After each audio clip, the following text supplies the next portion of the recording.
にちは、ありんです。今日も動画を見てくださってありがとうございます。今日はお金の使い方、私のボーナス使い道についてご紹介していきたいと思います。ということで、皆さん夏のボーナス出ましたか？私は全部使うわけでも全部貯金するわけでもなく、だいたい半分ぐらいご褒美やお買い物に使って、残り半分を貯金や投資などに回すようにしています。今年は貯金だけじゃなくって NISA だったり個別株にも回そうかなと思っていて、今日はそんな今年のボーナスの使い道と、どうしてそこにお金を使おうと思ったのかなどなどお話ししながら、一緒に購入品もご紹介していきたいなと思います。本当に素敵なアイテムを手に入れたので、ぜひボーナスが出てどういう風に使おうかなって迷っている方にぜひ参考にしていただけると嬉しいです。ということで早速動画スタート。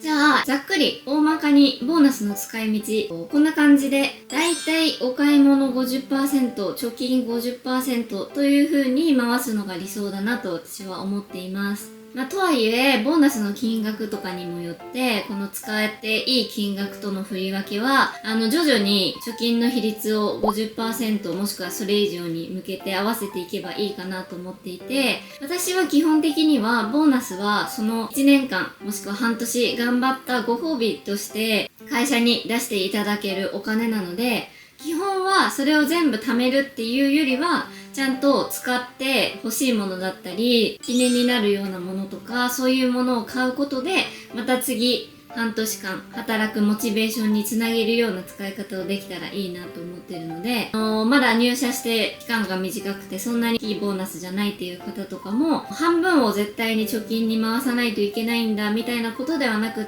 収入に見合った金額の中でちょっとだけ思い切って大きめのお金を使うっていうのも、私は結構ありじゃないかなと肯定派です。やっぱりしっかり貯金をするっていうのも大切ですけれど、ちゃんと使うところは使ってメリハリをつけることで、またそのお金を稼ぐっていうモチベーションにもなりますし、仕事を頑張るっていうモチベーションにもなりますし、そこはやっぱりバランスよく使っていくことが大事なんじゃないかなと私は考えます。はい、ということで具体的に何をどう使ったかっていうお話をしていきたいなと思うんですけれど、ちょっと具体的なボーナスの金額、あと月給とかは公開するつもりはないので、なんとなくパーセンテージとかでお話をしていこうと思いますので、参考までに自分に置き換えて考えていただけたらなと思います。じゃあですね、今回はじゃーん、今回私がボーナスで購入したのがこちらのイヴ・サンローランとプラダのアイテムになっておりますので、こちら実際に開封していきながら購入した理由とか詳細お話ししていきたいなと思います。まずはこちらイヴ・サンローランからいきましょうか。開けていきますね。中身はじゃじゃーん、こちら香水を購入しました。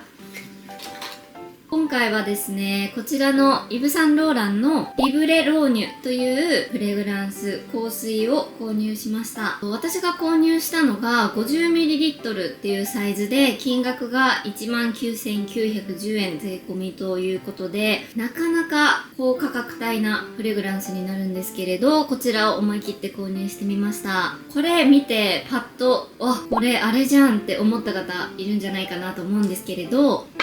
じゃじゃじゃーん、こちらサータンの美的についてたおまけと一緒のものです。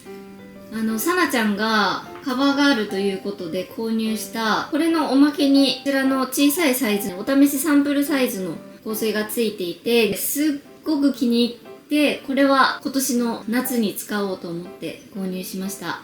私もともとディプティックのプルール・ドゥ・ポーっていう香りが大好きっていう最近の過去動画でもご紹介してたんですけど、結構甘めの匂いが好き、好みなんですが、やっぱり春夏とかは暑くなってくると冬っぽい甘い匂いとか重い匂いって結構ちょっと暑苦しく感じる場面があって、春夏はかなりシトラスより柑橘よりな爽やかな香りをつけることが多いんですけれど、その中でももうちょっと甘さを足したなんかちょうどいいものがないかなっていうのをずっと考えていて、で、このリブレのシリーズってかなり重ためだと思うんですね。これ昔普通にイヴ・サンローランでお買い物した時にいただいた普通のリブレのオーデパルファムにサンプルなんですけれど、これの柑橘爽やかバージョンっていうことで出てるのがリブレ導入。今回購入したボトルの商品で、このリブレもすっごくいい香りなんですけれど、やっぱり甘くて重くて秋冬っぽい。やっぱりちょっと爽やか仕様になってるかなと思います。みずみずしくフレッシュなシトラスの香り。でもどこかセンシュアルな印象に。南イタリア、カラブリア産グリーンマンダリンとベルガモット、高濃度に加えた爽快なトップノートが香り立ちます。モロッコのオレンジブロッサムアコードは太陽に照らされ光り輝く花の香りを想起させます。南フランスのラベンダーの大胆な一面がオレンジブロッサムとの魅惑的な衝突を演出します。はい、伝わりましたでしょうか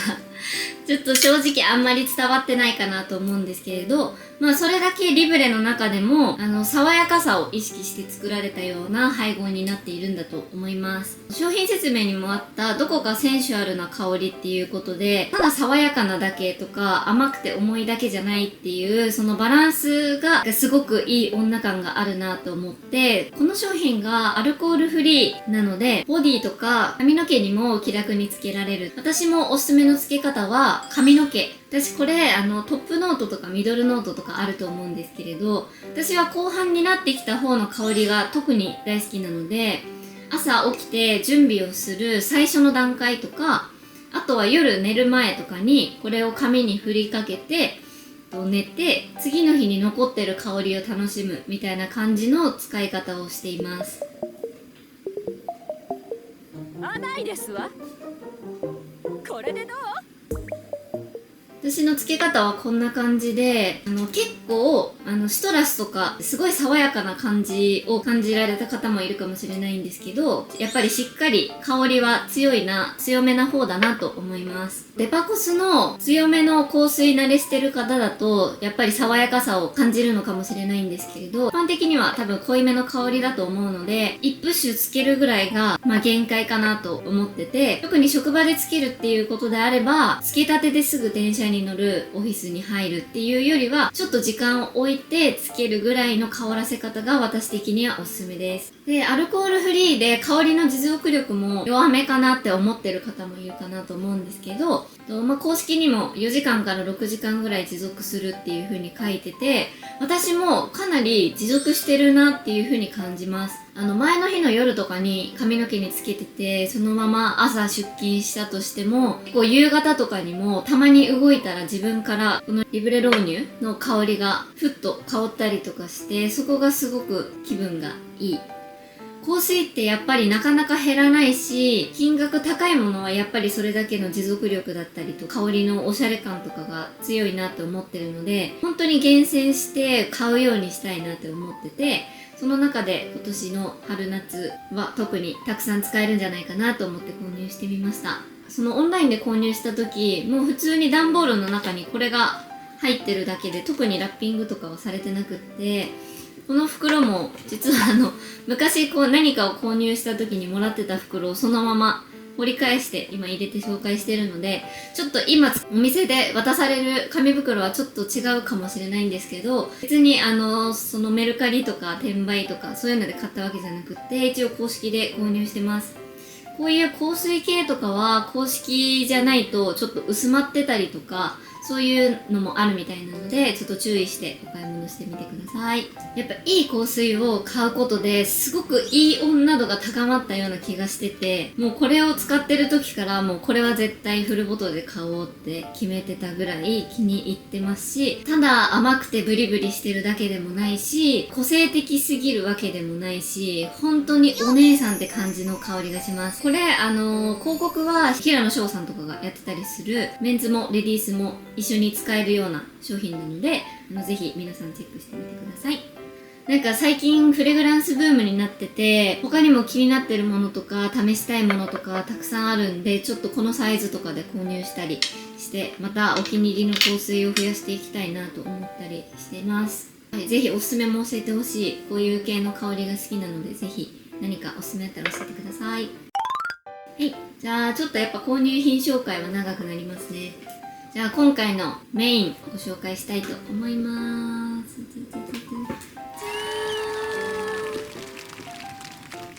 プラダ。こちらは何だと思いますか？実はこれ購入してもう待ちきれなかったんで、買ってきた日の夜にすぐ開封してるので、ちょっとリボンとかはですね、自分で適当に結んでるんですよ。お店で渡してもらった時はもうちょっと素敵に結んであったので。私プラダでお買い物したの実は初めてかもしれない。家族のお買い物とかで買ったりとかしたことはあるっちゃあるんですけど、自分用で買ったの初めてかも。じゃん。こちらもちょっとリボンがめちゃくちゃで申し訳ないんです。このシックでかっこいい箱に入ってます。はい。ここまで見たら多分これじゃないって思った人も多いと思うんですが、いきます。はい。紙が、こちらです。かわいい。こちらのお財布を購入しました。はい。今回はですね、ずっと欲しいと言っていたミニ財布を買おうと思って、いろいろずっと迷った結果、こちらのプラダのお財布を購入することにしました。見てください。この白くて美しいデザイン。プラダのこのお財布、サフィアのレザーっていうすごく強い革になっているので、一般的なお財布に使われている革の素材の中でも耐久性が結構あって使いやすいんじゃないかなと思ってます。私がもともと2つ折りのボッテガの財布を使っていて、ちょっと大きいなと思って、最近はミニバッグを持つことも多かったので、このシーインのお財布をバッグの中身紹介で出してたりとかもしたと思うんですけど、もうこのシーインのお財布をやめたいなと思って、ずっとちょうどいいぐらいのお財布ないかなと思ってて、プラダにたどり着いたんですけど、もともとはこのプラダもフラグメントケースにしようかなっていう風にずっと迷ってて、フラグメントケースを買うつもりで行ったところ、2つ折りの財布も見せていただいて、これが結構細いんですね。こんな感じで、ちょっともう昨日開封してるので中身詰め終わってるんですけれど、こういう感じでカードも、たくさん入ります。私はですね、今、1、2、3、4、5、6、7、7枚カードを入れてるんですけれど、一番奥にもカードを入れられるので、カードスロットが8個。この1つのカードスロットに2枚入れても、そんなにこういう感じでパンパンじゃないので、結構カードがたくさん入るっていうのがおすすめの財布になってます。お札も曲げずにこういう風にしっかりと収納することができて、小銭を入れるところもこんな感じで完全に別になっているので、やっぱりフラグメントケースだと外にカードを入れられる分は、取りやすいと思うんですけど、中のお札と小銭が全部一緒になる。私はカードが外のポケットだけじゃ収まらないので、そのメインのポケットのところにカードとお札と小銭全部入れることになると思うと、やっぱりなんだかんだ取り出しにくいだろうなって思って、それだったら、この薄さだったら普通のお財布でもいいかもと思ってこちらを選びました。サイズもこのシーンで使ってたものとほとんど変わらないサイズ感で、気持ち分厚く大きくなってるかなとは思うんですけれど、許容範囲かなと。フラグメントケースのすっごく薄いデザインも捨てがたいな、今もそっちだった方が良かったかなってちょっと思ったりはするんですけど、やっぱり使いやすさがすごくピカイチだなと思うので、これを大切に使っていきたいなと思っています。ただ帰ってから思ったんですけど、やっぱりこのボッテガの財布と被りすぎてる。メインが白でゴールドの金具で、形もほぼ一緒なんですよ。こんな感じで縦に収納するか横に収納するかの違いみたいになってるので、ちょっと丸かぶり感が強かったかなとは思ってます。それだけ私、お財布白がすごく好きっていうと、自分の好きなものだし、いいかなと思ってます。このボッテガの財布はすごく柔らかくて、その使いやすさもあるんですけど、やっぱりバッグにこう入れた時の傷とか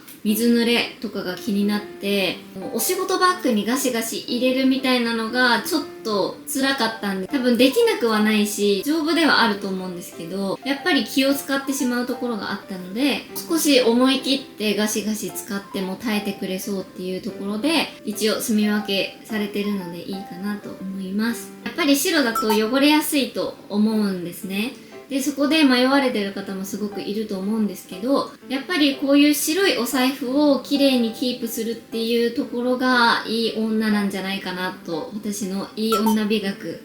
では思ってるので、ボッテガのお財布も結構綺麗に使えてるかなと思うんですけれど、やっぱりこういう風に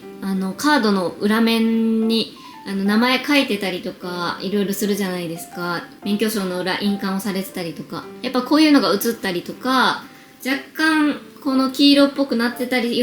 するようなところとかはあるので、そこは丁寧に使う努力だったりとか、ある程度許容して使っていかないといけないところではあるかなと。ちなみにこういう真っ白に比べると少しだけマイルドな白、漂白されたような白じゃないので、ちょっとだけ黄色み、グレーみを感じるような色がちょうどいいな。めちゃくちゃ気に入ってます。なんだかんだ。やっぱプラダといえばサナちゃんじゃないですか。今回の購入品はすごくサナ様に憧れて集めた感じになったかなと思います。やっぱりフラグメントケースの薄さっていうのはやっぱり捨てがたいので、もしかするとまた結局フラグメントケースを買い直すっていう可能性もなきにしもあらずかなと思ったりはしてるんですが、一応このミニバッグ界の中でも特に小さいミニマトラステちゃん、これにもすっぽり入ることができて、少し隙間が空くので、丁寧に入れればこんな感じで携帯とお財布と一緒に入れて、ここにリップとかを入れられるぐらいの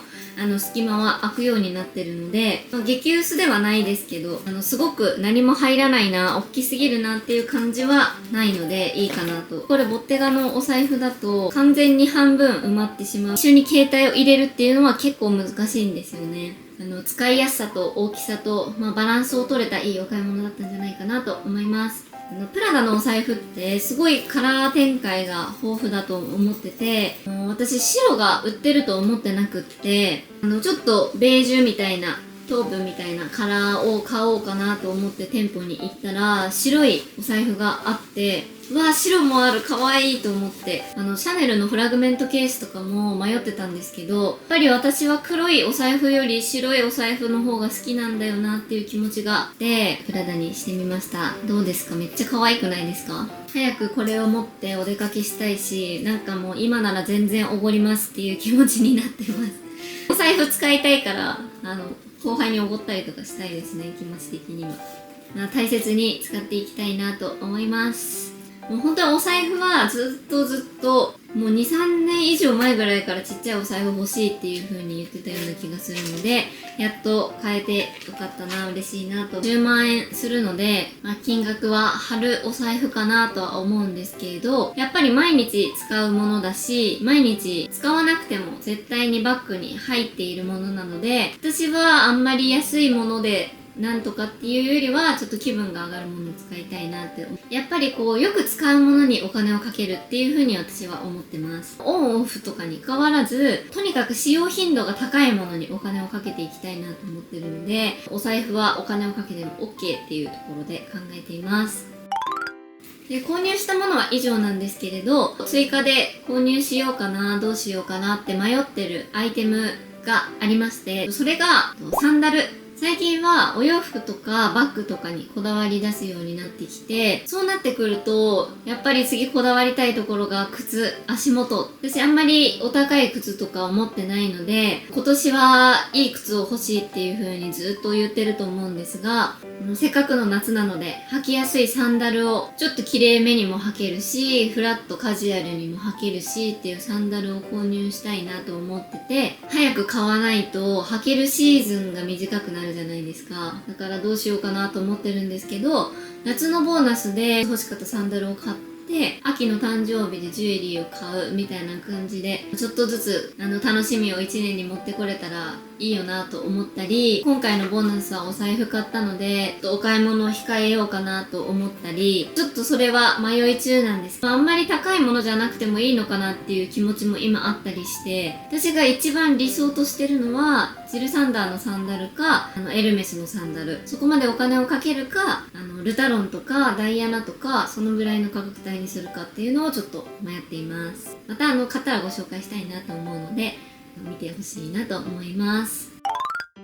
ははい。じゃあ最後、たくさん今までお買い物の話をしてきたんですけれど、全部に使ってしまうのはよろしくないなと思ってるので、最低3分の1、もしくは半分は貯金に回したいなと思ってて、私はいつもそういう時は、日頃使ってる口座と別のもう貯金用の口座みたいな感じで、クレジットカードの引き落としとは違う口座にお金を移動して何かあった時に戻すみたいな感じで切り分けるようにしてたんですけど、最近はそこで銀行にただ寝かせてるだけももったいないし、それだったら NISA にも入れてしまおうとか、運用をしてできることならお金を増やしたいなって思っているので、口座を移すだけじゃなくって、それを NISA だったりとか、個別銘柄を買って、どんどん運用していきたいなっていうふうに思ってます。なので、半分貯金に回すって言ってる半分の貯金のうち、そのさらに半分は、積み立て投資的な感じで、あまり攻めないものに投資するお金に当てようと思ってて、残り半分はちょっと攻めた投資もしたいなと思ってるので、まだまだ勉強中ではあるんですけれど、株の勉強もしながら投資をしてさらに増やしていきたいななんて思っています。で、株の勉強をしようと思うといいことが、結構世の中の情勢とか経済とかに目を向けるようになることで、ニュースとかを見て、こんなニュースがあったからこの株上がるかもとか下がるかもとか、どういうジャンルが伸びそうかなとか、なんとなく意識的にも無意識的にも見るようになるので、楽しみながらそういうところに興味を持てるっていうのが株のいいところかなと今思ってます。やっぱり私は可愛いだけじゃなくって、知性、品性を伴った大人になりたいなと思ってるので、結構一般常識的な知識とかそういうのがちゃんとある大人になりたい。お買い物とかカフェとかそういうキラキラしたところだけが輝いてるっていう感じじゃなくって、お仕事だったり学力だったり一般常識、マナーとかそういうところがある大人になりたいなと。株はちょっと怖いなっていう方とかも、お金の勉強とかをするようになると、いろんな住宅とか相続とかそういう知識とかも自然と身につくようになって教養も増えてくると思うし、なんかお金って難しいけどいろんなことの中ではなんとなく興味を持って知りたいと思えるジャンルかなと思うので、そういうところで勉強するっていうところに当ててみるのもおすすめです。注意点としてはやっぱり株、さらに個別株とかはやっぱり値動きが激しくて必ず上がるっていうものでは絶対ないので、そこを念頭に置いてどこまでそういうものに回すかっていうのを考えてもらえたらなと思います。お金系の動画は結構興味を持ってくださる方、もっと見たいですって言ってくださる方もいらっしゃるんですけど、具体的に何か私からお伝えできる情報でみんなが知りたい内容なんだろうってあんまり思いついてなくって、こういう動画見たいですっていうのがあったらぜひぜひ教えてください。はい。ということで、今回の動画は以上になります。ボーナスをもらったら飲みに行って、友達といっぱい遊びに行って、たくさんお買い物をしてっていう感じで、そういう使い方をしてたんですけど、今はちょっと特別感のあるようなものを買うっていう風に意識をしてて、今月はたくさん収入があったから、たくさん安いコスメをいっぱい買うぞっていうのも楽しいかなとは思うんですけど、私はとっておきのアイテムを買うっていうことで、また次のボーナスに向けてのモチベーションを上げるような使い方をしています。多分6月末から7月の上旬ぐらいにボーナス日が設定されている方多いと思うので、何かお買い物したいな、どういう使い方をしようかなって思った時に、ぜひ今回の動画でお話ししたような基準とかを参考にお買い物を楽しんでもらえたら嬉しいです。また皆さんが買ったものとかあったらぜひシェアしてください。はい、ということで以上、ありんでした。また次の動画でお会いしましょう。おまけです。こちらご質問あるだろうなと思ったのでご紹介するんですけど、こちらも最近購入品で紹介したコカのトップスで、デニムパンツはザラ購入品です。これは去年買ったものなので、もう同じ商品はちょっと販売終了してるみたいなんですけど、ザラのデニムは丈が長いので高身長の人はぜひチェックしてみてください。このトップスは1300円とかで買ったんですけど、めちゃくちゃ可愛くないですか？このホイップみたいな感じの素材感になってるパフスリーブがとっても可愛いなと思って。で、普通に下着着てキャミソール着てるだけなんですけど、透け感も気にならないし、シワ感も気にならないし、すごく使いやすくていいなと思ってます。今回の購入品は全部白。私の最近のテーマカラーは白なんですけど、その白にぴったりかなと思ってこちらのトップスで撮影してみました。これめちゃくちゃ可愛いので結構真似してほしい。ただやっぱり体型によっては合う合わないがあるみたいなので、できたら試着した方がいいのかなと思うんですけど、似た骨格体型の方はぜひ挑戦してみてください。私が170センチぐらいで骨格ウェーブ、上半身は細身かなと思います。これが M サイズを着用してます。あとこの袖の短さが気になる方はシャーリングで七分袖ぐらいになってるものとかもあって、多分同じ素材感なのでそちらもいいんじゃないかなと思いますので、一応商品はコメント欄とかにも添付してます。とても可愛い。おまけがちょっと長くなりましたが、夏はやっぱり爽やかな白が着たい、冬も着たいって言ってるので年中ホワイト好きなんですけど、やっぱりこの爽やかな雰囲気で今年の夏も乗り切りたいと思います。ということで、またねー。